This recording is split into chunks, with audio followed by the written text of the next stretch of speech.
Picnic போறோம் ஃபேமிலியோட, நீங்க வரீங்களா சார்? ஃபேமிலியா பிக்னிக் போறேன்றீங்க, என்னைய கூப்பிடுறீங்க? வாங்க சார். வாங்க சார், ஜாலியா இருக்கு. இல்ல ஃபேமிலியா போறீங்க, கோபி சார். புதுசா கல்யாணம் ஆனவங்க.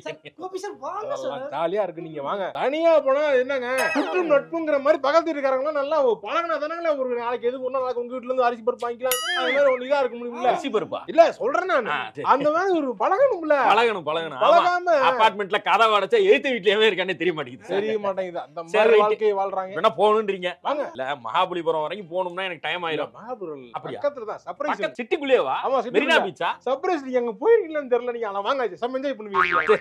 வாங்க வாங்க, போவோம், வண்டி எடுமா. பொழுது போகலையே நினைச்சேன். நல்லா இழுச்சவாய அவனே வந்து கூட்டு வந்து பெட்ரோலை போட்டு கூட்டு போறேங்கிறா.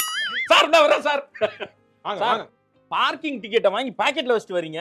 காரோட விண்ட்ஷீல்ட் இருக்குல்ல, அதுலயே மாட்டி வச்சீங்கன்னா தான் மறக்காம இருக்கும். அப்புறம் தொலைஞ்சு போச்சுன்னா அப்புறம் பாத்துக்கோங்க. ஃப்ரீ பண்ணிடுவாங்க சார். ஆமா, போற இடத்துல வந்து கவுண்டர்ல கொடுத்தா ஃப்ரீ பண்ணிடுவாங்க. பாவிகளா, கொடுத்தா ஃப்ரீ பண்ணிடுவாங்களா?